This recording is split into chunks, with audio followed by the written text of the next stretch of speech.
Hello, everybody. This is Zach Said It Again. I'm your host, Zach Cooley, and it is one of the biggest honors of my career to be here with a rock and roll legend, the last surviving founding member of the Atlanta Rhythm Section, Rodney Justo. He will be performing at our historic Millwald Theatre in Wytheville, Virginia on August 9th, and I cannot wait to see them. Rodney, thank you so much for being on the podcast. It's truly an honor to speak with you. Oh, you're kidding? I'm flattered when someone asks to speak with me. Well, it is my pleasure, I assure you. Thank you. I have to tell you, 20 years ago, the Atlanta, our town is a very small town, about 8,000 people, very Mayberry-like. Wow. So we don't get a lot of rock and roll acts, but we have an outdoor summer festival here called the Chautauqua Festival. Well, 20 years ago, they booked the Atlanta Rhythm Section, and I was thrilled to death because I said they're finally going to get a quality rock and roll act at the Chautauqua Festival. And my dad had open heart surgery during that time, and my grandmother stayed with me, and she couldn't drive. I was born with cerebral palsy and bound to a wheelchair all my life, so I was never able to drive or anything like that. So I couldn't go, and I missed the Atlanta Rhythm Section, and I have never forgotten it. Now, 20 years later, I finally get the chance to see you guys, and I could not be more excited about that. Wait, 20 years later, we're back by popular demand. That's right. That's right. And we are thrilled that you're coming to our historic Millwald Theatre on August the 9th. Cannot wait for that. I hope it's a sellout show. Now tell me, I've been trying to do a little bit of homework on you so I could ask some intelligent questions. Okay. You have lived the dream that I have wanted to live my whole life. I think every guy, whether he admits it or not, wants to be the lead singer in a rock and roll band. At least I know I did. I can't carry a tune in a bucket, though, and as I said, I was bound to a wheelchair all my life, so I relied on music to take me places that my life wouldn't let me go. So you could become a rapper. So I wouldn't make that. But what I would like to know, and it sounds like you were singing from the very beginning. All of you guys are from the South, like me. You're most of the Atlanta Rhythm Section was from Georgia. You're from Florida, is that right? Yeah. Actually, let's see. Actually, from the beginning, three of us were from Florida. Okay. Robert Nixon, J.R. Cobb, and I were all from Florida. Mm-hmm. Let's see, was it Barry Barry and Paul were from Atlanta, and Dean was from South Alabama. Great. And a lot of them started out as some of the great session musicians, right along with Muscle Shoals, the Muscle Shoals section. Mm-hmm. And were you involved in any of that as a singer? I know that I read where you used to back up Roy Orbison. I want to ask you about that because he's one of my all-time favorites. This band came from that band. Three of us were in Roy Orbison's band, the Candymen. Mm-hmm. And I went with Roy. I was 20 years old. Mm-hmm. You're in a local band, like everybody else is. Certainly, we're going back a long way now, Zach. Right. So it was a different world. But, right. There used to be local bands all over the place. You don't have that so much anymore because, heck, man, there's no place to play. Isn't that when I started out, every hotel had a band. Every club had a band. There was plenty of places. Plus, there were, teen dances, as they were. So there were plenty of places for us to work. Right. Now, that doesn't happen. But, We all started out, people think that we were born in a recording studio. We started in the rhythm section. I was 25. So, I mean, I'd already been with Orbison and the Candyman for 5 years. Plus, you know, as a kid, you know, I was in bands as well. So, to answer your question, it's been an interesting ride. Let's put it that way. I'm sure it has, absolutely. So, for those of us who aren't born with the gift of singing, my wife is a singer. She sings locally. She did a Tina Turner tribute for the local festival here. Oh, wow. And that is, that is something, around here in these small Southern Virginia towns, all you really hear is bluegrass, and country, and that has its talents. But I was, my family and I, we're rock and roll people. So what I love about this group is these are good old Southern, good old country boys like me who play rock and roll and play it well. But you certainly start out like that for sure. We like to think that we become more sophisticated as we see more things. But you're right. When you strip everything away, actually, I don't think for the most part it doesn't matter who the heck you talk to. You strip all the baloney away, and they're all regular people. I mean, I've been doing this since 1959. Exactly. And really, I've only had 2 people that I think were jerks, and so that's a pretty good ratio, Yeah, all the it really people is. I've come into contact with for so long. 2 is not bad. Yeah, I think you're pretty fortunate, but I think it all has to do with how you treat people too, and I think if you're nice to people 99% of the time, they'll be nice to you back. And no question. I tell people, I've been very fortunate about a lot of things in my life, but I have no education, I have no skills, I have no trade. I'm just lucky I was born friendly. That does help, yes. Yeah, but you were born with a tremendous talent. You started singing when you were 6 years old on the radio, as I recall. Yeah, that's about right. And but you didn't start out to be a singer. When you tried out for this one band, you wanted to be a drummer, and then you heard the drummer and you said, "Well, I can't beat him." So exactly. I'm never going to be as good as that guy, as I said. And I sang accidentally. The singer did not show up for a rehearsal. And I said, "Well, I'll sing the song if you want to learn it." And I said, "Well, you're not going to be the drummer, but you're going to be the singer." That's how it all worked out. And were you blown away by that, or were you just like, okay, that's what I'll do then? That's a great question, and I was happy that I was going to be in a band, but I don't remember being, I'm going to be in a band. I just was, I think, matter of fact about it. Back in those days, you didn't make much money. Right. I mean, when I started out, I live in Tampa, and I remember playing a gig in Winter Haven, which is like 50 miles from here. Right. It was $7. So yeah. Of course, $7 is not bad, I guess, in 1959 or 60. And if you're starving to death, $7 is as a lot of starving artists are, $7 is the difference between you and what you're going to eat that night. So. Like I said, when I was a young kid, I remember going to school, and I saw this friend. It was a real good friend of mine, and he's telling his friends, "Hey, Rodney played out of town. I said, he made $12 the other day." Right, and that was a big deal, $12 to sing. Mm-hmm. They pay you for that, Yeah. So you get the job with that band, and you Yeah.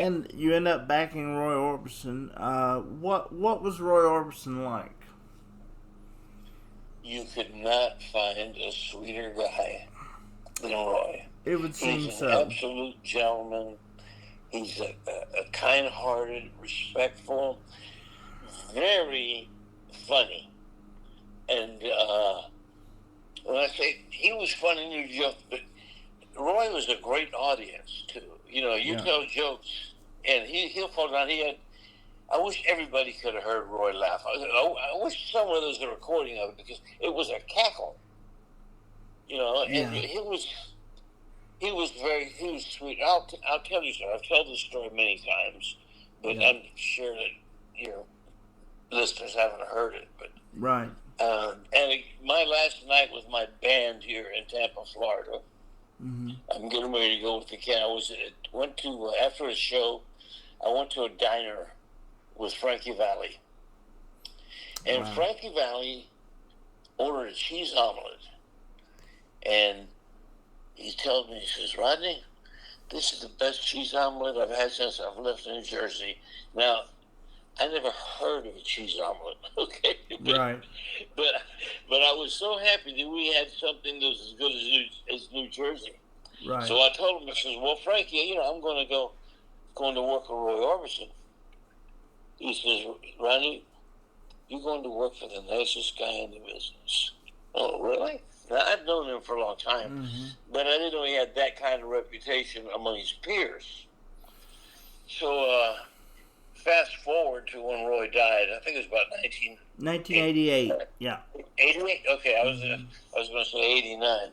Yeah. 1988, and I picked up Rolling Stone magazine, and the first paragraph said something like, "Roy Orbison was the sweetest guy in rock and roll."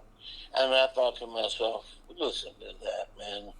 From the time that I went with him, for all those years, he still had that kind of reputation of just being a sweet guy. And he was. I miss him. Yeah. And had, one of the most unbelievable voices in the world. Yeah. 50 years old and could hit those high notes better than he could when he was 20. Speaking of which, if you are blessed with an instrument that God gives you, not something you can learn, but blessed with an instrument that God gives you, which obviously you are, if you don't mind me saying it, if you do, I'll edit it out, you are 80 years old. Right. How are you able to maintain your voice, your gift? Well, I've never really, abused my voice. Mm-hmm. I'm 80, but in some ways, I'll try to explain it. I'm not very good at it, but people are impressed with high notes. Nat King Cole never sang a high note in his life. Exactly. So in my case, the high notes are the high notes. That's no problem. Most singers have a break. When I say they have a break, that's why singers sing songs that are in different keys, because they want to find a song where they're comfortable singing. Right. But sometimes you sing a song, and it's not high enough and it's not low enough. You're caught right in the middle where your voice, you got to do tricks to get things out. Yeah. Okay, so I've been pretty fortunate. I don't think I've lost any of my range. I was in bed thinking last night about our guitar player, and I was going to have a conversation with him because he's a singer as well. Mm-hmm. And we do a song off the first album as an encore called "Another Man's Woman," and I cut that song over 50 years ago. Mm-hmm. I literally have to think, okay, Rodney, you got to sing young. Okay, your voice, it gets a little deeper as you get older. Right. I have to think young to make it sound like me. So, mm-hmm. so it's a conscious thing that I have to do. Mm-hmm. It's like thinking, and thinking is, by the way, is the worst thing in the world. Right. Because you start thinking, you learn a song and you sing the song. You try to perform song. My job is to make the audience feel what I'm feeling. Right. So into you, for example. So I stand here helplessly. Every night I go, is it helplessly or is it hopelessly? Mm-hmm. In the song, I actually have to think about which word goes there, And luckily I get it right, but for some reason I do want to sing another word. That just comes up. And the majority of the time, I would think, whether you're singing helplessly or hopelessly, most of the audience wouldn't know the difference, but you would. You're probably right. You're probably right. But you as the artist would. I come across the same thing as a writer. I never read anything that I write after it's been published because I'll find something wrong with it, and I'll hate myself. So I don't ever look at it after it's been published. Right, of course. So it's like when you're writing, you don't want to use the same word, twice in the same paragraph. So you try to find another word that fits that says the same thing. Exactly. Yeah. So, what year do you join the Atlanta Rhythm section? 1970.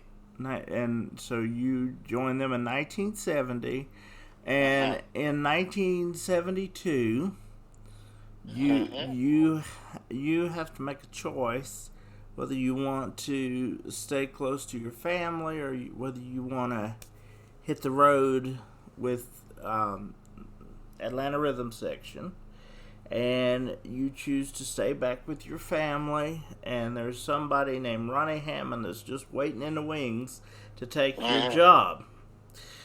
So he does that, and it's his voice we hear on most of the hits, like So Into You. And then they ask you in 2011 to come back. And you're... Actually, I came back. I came back for a year in 1983 as well. For a year in 1983. Yeah. So you filled in for Ronnie whenever he needed somebody, basically. Is that... Well, Ronnie had some problems. I think he wanted to leave the group. And I think, like I said, we're talking a long time ago. Sure. I think there was some interest about Ronnie becoming a country artist. Okay. And I was there for 1983, and we were going to do this project with Chips Moman, and none of the band had any money. Of the Memphis record, one of my favorite albums of all time is Dusty in Memphis with Dusty Springfield. Oh, okay, there you go. I've written a play about that actually. Well, Chips and I didn't hit it off, so I'm out again. And that whole time, my deal with the band was I would work weekends. Right. Because I had a job. I worked at a job like other people do, And I wasn't going to jeopardize my job, but I would be happy to fill in if we just worked weekends. And that's what I did for a year. What was your job, if I can ask? I went to the alcoholic beverage business with a distributor. Okay. Southern Wine Spirits. At the time, we were a relatively small company. Mm-hmm. Now they're the largest in the world. They do like $36 billion a year. Are you still involved with them? No. Okay. I retired. Okay. I retired. That's how I got back with the band. Buddy Bowie and Dean Daughtry called me and asked me to come back. And whatever, I don't know. But I'm retired. I haven't sung in 28 years. Exactly. What the hell? They asked me to come back. So that wasn't the rule. I said, well, Paul wants to come back too. Half of the band's going to be original. You don't see that in bands that have been together for a long time. Absolutely. All right, so I acquiesced. I said, well, I guess, sure, I'll do it. They weren't working that much, maybe 20 days a year. Right. So I said, okay. So I did. It was fun. I enjoyed it. Then Paul died. And we got the guy that we fired to get Paul back in the band. He was very gracious. He came back in. And then Dean died about a year and a half ago.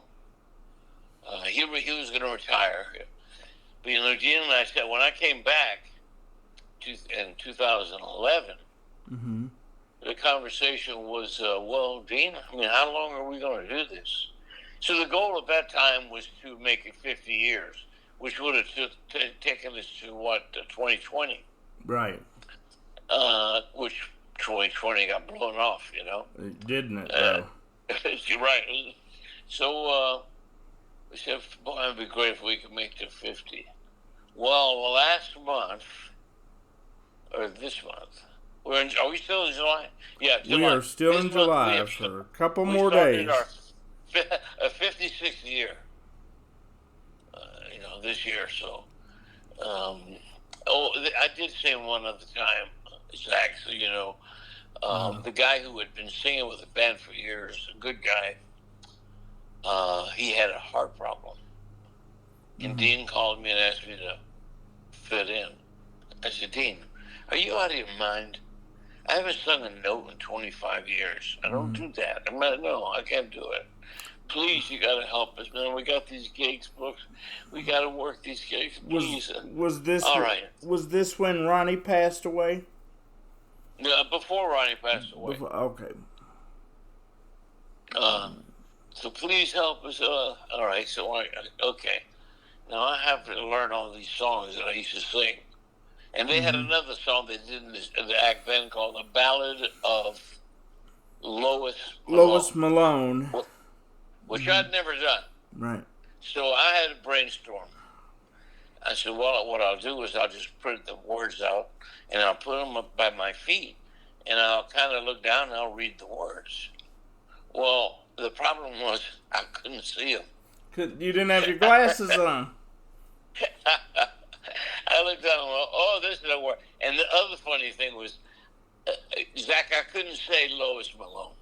I wanted to say Moses Malone, the basketball player, right. Right? Yeah. So, these little things happen that make life interesting. But, absolutely. We did okay, and I played a couple more gigs. Then the singers had bypass surgery, and he came back, so then I came back home. After 28 years of not singing, was it difficult for you to get your voice back into shape, or was it just right there? To say that I sing like I was 20 years old, that's not true. But I sing pretty good. Yeah. And I like I said, you don't know how long your voice is going to last. That was the main thing that scared me. Right. What if my voice gives out? It's not in shape, and luckily we were just working literally. So one night is that we work one night in some place, and next month one night in another place. They didn't have a lot of work, Right. Now we have a lot of work. Right.